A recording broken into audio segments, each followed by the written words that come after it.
नमस्कार मित्रांनो, स्वागत आहे आपलं आपल्या एका नवीन व्हिडिओमध्ये। तर मित्रांनो, आपण आपल्या चॅनलवरती जो की बीडचा रेल्वे प्रोजेक्ट आहे त्याची माहिती पाहत असतो। अहिल्यानगर बीड परळी रेल्वे मार्गाचं कामकाज, त्याचं कामकाज कसं आहे, काय आहे, सध्या एकदम जलद गतीने हे कामकाज सुरू आहे। मित्रांनो, तुम्ही जर माझ्या पाठीमागे पाहिलं, तुम्ही पाहू शकता इथं तुम्हाला हा जो मार्ग आलेला दिसतोय, तर हा आलेला आहे शिरूर कासार, जो की विगनवाडी मार्गे आलेला राहेमा परिसरामध्ये सध्या आपण आहोत।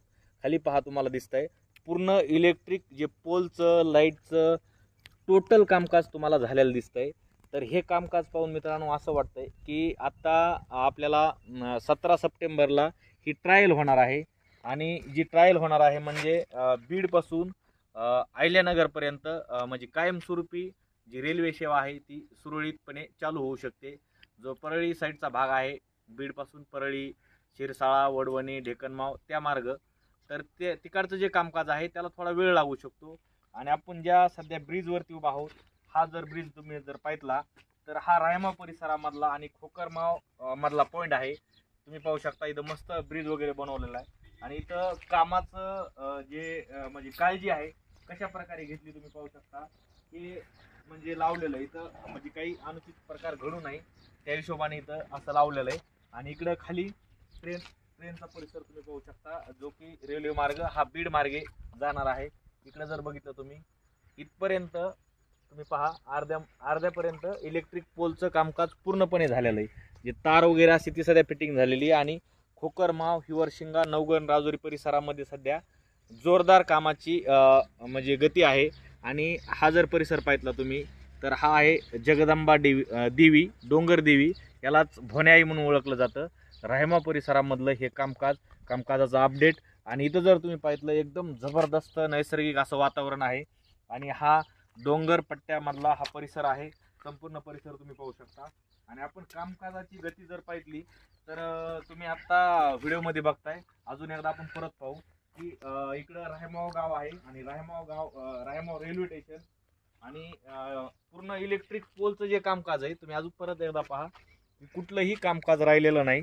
फक्त जे कामकाज राहिलेलं आहे ते राहिलेलं आहे मित्रांनो आपल्या सिग्नलचं। तर सिग्नलचं काम बी 17 सप्टेंबरच्या अगोदर म्हणजे लवकर होऊ शकतं। आणि जी ट्रायल आहे, जी रेल्वे सेवा आहे बीड जिल्ह्यापर्यंत आपल्या चंपावती नगरपर्यंत ती कायम होऊ शकते। आणि राहिला प्रश्न परळी मार्गाचा, तिकडं पण जर तुम्ही पाहितलं तर तिकडं पण एकदम जोरदार गतीने कामकाज चालू आहे। आणि लवकरच ही सेवा सुरू हो, कारण बऱ्याच दिवसापासून जे बीडकर आहेत, जे आपले मागासलेला म्हणून ज्या बीड जिल्ह्याची ओळख आहे ती ओळख लवकरच पुसली जाणार आहे। मित्रांनो, आपण बाहेर पाहितलं मोठ्या मोठ्या शहरांनी जर पाहितलं तर म्हणजे रेल्वेचं असं काही वाटत नाही। आपल्या इकडं रेल्वे नुसती आली, ट्रायल झाली, ज्यावेळेस हे मटेरियल पडलं एवढा लोकांना आनंद वाटला की ही रेल्वे सेवा कधी सुरू होऊ शकते, आपण या रेल्वेमध्ये कधी बसू शकतो। तर अशा प्रकारचं हे कामकाज तुम्ही व्हिडिओमधून पाहताय। तर पाहितल्याच्यानंतर एक मित्रांनो, जे बीड परिसरामधले जे लोक आहेत किंवा बीड जिल्ह्यामध्ये जे रहिवासी आहेत त्यांना एकदम आनंददायी असं वाटतं की आपल्या जिल्ह्यामध्ये ही रेल्वे सेवा लवकरात लवकर व्हावी। तर मित्रांनो, तुम्हाला आजचं हे छोटंसं अपडेट कसं वाटलं नक्कीच कमेंट करा, लाईक करा आणि जास्तीत जास्त मित्रांनो हा व्हिडिओ शेअर करा।